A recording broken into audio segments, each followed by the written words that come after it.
Fala galera que curte o Isso é São Paulo, eu sou o Bruno Grossi, estou passando aqui para falar com vocês porque o Hernan Crespo acabou de ser anunciado como novo técnico do São Paulo, vai assinar um contrato de 2 temporadas, chega com uma comissão técnica grande de 5 profissionais e vai tentar mudar um pouco de como as coisas funcionam lá no CT da Barra Funda, mas claro, aproveitando também o trabalho que o Fernando Diniz deixou no clube. E eu vou passar aqui com vocês rapidinho. Primeiro, os nomes dos novos integrantes da comissão técnica. O Crespo chega com um auxiliar, que é o Juan Branda, chega com um preparador de goleiros, que é o Gustavo Nepote, mas o Marquinhos Trocou, que está lá no São Paulo já desde 2017, ele não deve sair. A tendência é que eles trabalhem juntos. Então é um ponto importante, que a comissão técnica está sendo reforçada e não desfeita para acomodar os profissionais que o Crespo está trazendo. Também chegam 2 preparadores físicos, o Gustavo Sato e o Alejandro Corran, que é tratado como um grande profissional inovador do mercado, né? Ele é muito elogiado lá no futebol argentino, foi campeão da Copa Sul-Americana junto com o Crespo agora, nessa final do mês de janeiro, e também ganhou a Sul-Americana de 2017 pelo Independiente, na época dirigido pelo Ariel Roland, aquela final contra o Flamengo. E o curioso é que o Tobias Corran, que é um analista de desempenho que chega junto com o Crespo também, é filho do Alejandro Corran e também fazia parte dessa comissão técnica do Independiente lá em 2017. Inclusive hoje ele postou uma foto de uma tatuagem que ele atualizou lá com a taça da Sul-Americana, uma estrelinha para 2017 e a estrelinha mais recente de 2020 pelo Defensa e Justiça. Então, além do Crespo, chegam esses 5 profissionais para trabalhar no São Paulo. De novo, 2 anos de contrato para o Crespo, que começou a carreira lá na Itália. Ele fez um curso de formação de treinador lá na Itália, inclusive tirou a licença Pro da UEFA. Se você quiser saber mais sobre como foi esse processo de formação do Crespo lá na Itália, eu recomendo muito uma matéria que a Folha de São Paulo publicou, assinada pelo Bruno Rodrigues, falando sobre o TCC que o Crespo entregou para se formar como técnico lá na Itália. Ele fala bastante sobre as experiências que ele teve no futebol de várzea na Argentina, como o futebol na Argentina era mais individualista e como ele aprendeu nas passagens como jogador na Inglaterra e na Itália a ver o futebol de formas diferentes. Então na Itália ele aprendeu muito mais sobre tática, sobre como se adaptar a um jogador como ele, que já era bom, né? Tinha feito 2 gols em final de Libertadores. Ele chegou achando que bastaria o talento dele para prosperar na Itália e que ele aprendeu lá, principalmente com o Carlo Ancelotti, que não era bem assim, que era preciso, todo jogador precisa se adaptar ao contexto e ao time onde ele está para que as coisas fluam bem. O Crespo passou pela Inglaterra como jogador também, disse que na época não foi uma experiência tão prazerosa, porque ele considerava o futebol inglês naquele momento muito desordenado, mas que foi importante para ele amadurecer e para ele adquirir esse conhecimento que foi importante para ele começar a estudar e começar a carreira de técnico. Na Argentina ele também tinha trabalhado no Banfield, até ir para o Defensa e Justiça na temporada passada, caiu no grupo do Santos na Libertadores, fez bons jogos contra o Santos, mas acabou sendo eliminado num grupo que tinha o Delfim. O Delfim era o azarão e acabou eliminando ali o Defensa e Justiça. Na Copa Sul-Americana, uma campanha arrasadora até a final. Temos os gols da final contra o Lanús, para quem quiser ver, né, no perfil da Sul-Americana e da Conmebol aqui no YouTube. Vale a pena conferir esses gols bonitos, inclusive. Ele teve o artilheiro da competição, Brian Romero, um atacante que passou pelo Atlético Paranaense sem muito destaque, estava também super discreto lá no Independiente e no Defensa e Justiça explodiu. Ou seja, Crespo fez um trabalho de pegar um time com poucos reforços, com jogadores desconhecidos e potencializar esses jogadores. Justamente algo que o São Paulo precisa muito. Pelo jeito que o Crespo joga, um pouco mais veloz do que era o time do Fernando Diniz, dá para imaginar que ele precise de reforços para o São Paulo. Mas o São Paulo aposta numa vertente de trabalho do Crespo, que eu não posso sair pedindo reforços sempre.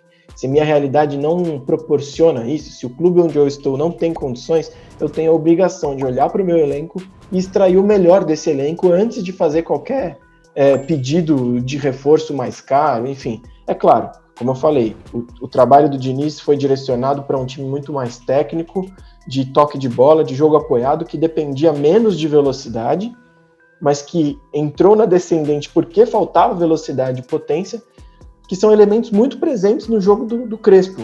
E outra diferença do trabalho do Diniz é o fato do Crespo jogar muitas vezes com 3 zagueiros. E o elenco do São Paulo, nesse momento, tem poucos zagueiros à disposição.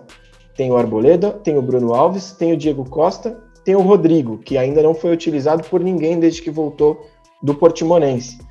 O Valls está se recuperando de lesão, ninguém sabe quando vai jogar. E tem o Léo, que fez a função de zagueiro algumas vezes com o Fernando Diniz, mas é lateral esquerdo. Então, assim, é possível imaginar que o Crespo, para implantar o tipo de jogo que ele deseja, que ele gosta, ele precisa de jogadores com um pouco mais de potência e velocidade e precisa de mais zagueiros no elenco, pelo menos de zagueiros que saibam, que tenham mais capacidade para sair jogando. A gente tem visto o São Paulo com dificuldades para sair jogando com o Bruno Alves e o Arboleda. É um time aguerrido, um time de velocidade, um time que pressiona o adversário. Tudo isso ele mostrou pra gente, então a gente está feliz, porque eu acho que o torcedor de São Paulo pensa assim no futebol, né? E um time bastante competitivo. O São Paulo sempre foi competitivo, né? E é o que nós procuramos com esse treinador. Enfim, esses são alguns pontos de que o Crespo pode chegar já observando, de repente já pedindo que os analistas, tanto o Tobias Corrêa, que chega junto com ele, como os que já estão no São Paulo, façam essa leitura de mercado, né? Não dá para saber ainda se ele vai pedir ou não reforços, São Paulo, quanto de dinheiro o São Paulo vai ter, mas a tendência é que o São Paulo não gaste muito, e justamente porque não pode gastar, ele pega um técnico que está acostumado a trabalhar com orçamento baixo, que gosta de primeiro olhar para o que tem na mão antes de sair gastando, e que tem várias características de jogo parecidas com a do treinador anterior, o Fernando Diniz. Então tudo isso faz com que o São Paulo enxergue o Crespo como o melhor nome para o momento, para gastar menos dinheiro, principalmente. E aí eu queria falar aqui um pouquinho sobre o processo de escolha do Crespo, né? O São Paulo foi atrás de 10 treinadores nas últimas semanas, né? Nos últimos dias, desde que o Fernando Diniz foi demitido. O São Paulo, além de entrevistar esses 10 treinadores, o São Paulo ouviu jogadores que trabalharam com esses técnicos, jornalistas que acompanharam de perto trabalhos marcantes desses treinadores. Então foram feitas várias e várias entrevistas. Vocês sabem que eu sou um crítico do processo de não profissionalização do São Paulo, né? Eu não acredito que seja o ideal colocar um conselheiro à frente de tudo, como está sendo com o Carlos Belmonte.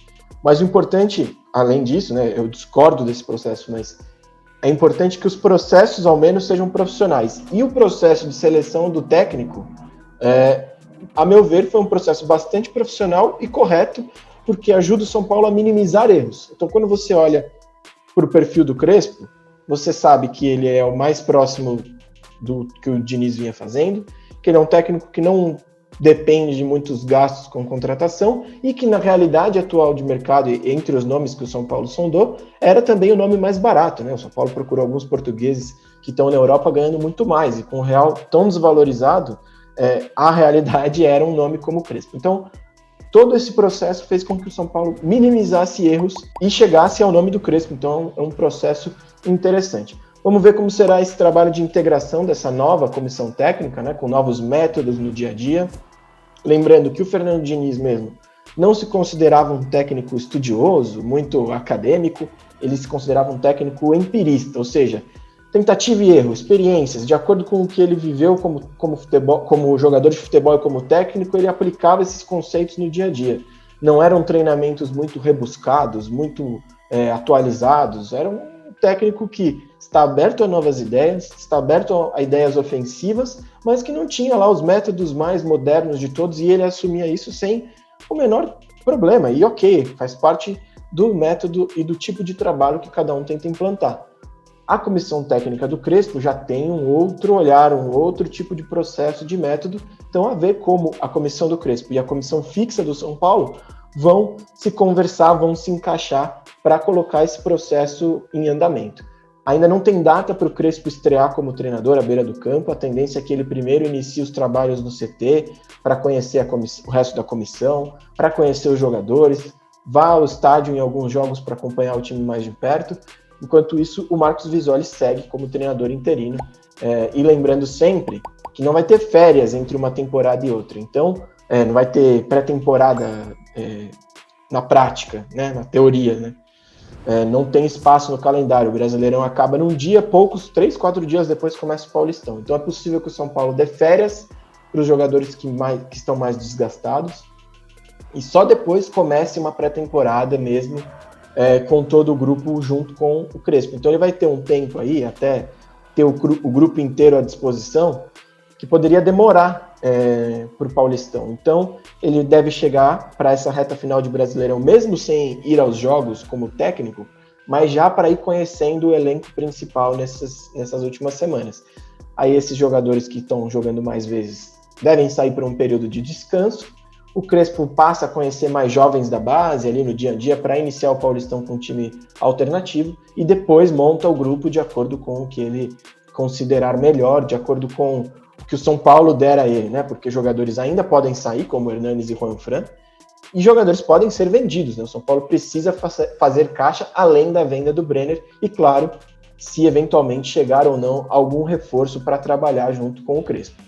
Bom, espero que tenha servido para passar um panorama geral para vocês sobre a chegada do Crespo ao São Paulo, o argentino, com a carreira começando ainda no futebol, não tem nem 100 jogos como técnico, mas de larga história como atacante, campeão de Libertadores, campeão de várias ligas europeias, um jogador renomado com uma presença, um peso para chegar ao São Paulo, mas, claro, uma aposta, e aí resta ver como essa diretoria, que está sendo liderada pelo Belmonte, como eu falei, discordo que ele esteja lá, por ser um conselheiro, não deveria chefiar o departamento, mas está lá, fez um processo que eu considero correto, a ver se ele dará sequência, como ele dará sequência a esse trabalho, né? Que tipo de respaldo o São Paulo vai oferecer ao Crespo, que chega para dar continuidade a um trabalho do Diniz, mas, acima de tudo, aprimorar o trabalho que vinha sendo feito pelo Diniz, que teve uma queda brusca e aparentemente não tinha muita saída para se recuperar. Então, é isso, pessoal. Se você ainda não é inscrito no canal, aproveite para se inscrever, indique o canal para seus amigos, a gente está numa campanha para chegar aos 5.000 inscritos até o fim do mês que vem, quando a gente completa 1 ano de vida. Você pode seguir a gente nas redes sociais, Twitter, Instagram, @IESPOficial, conferir nossas lives aqui no YouTube, ajudar a gente com superchat, enfim, e também o nosso podcast que sai nas principais plataformas de streaming, aqui também no YouTube, toda semana o podcast do IESP. É isso, pessoal, um abraço, até a próxima, tchau.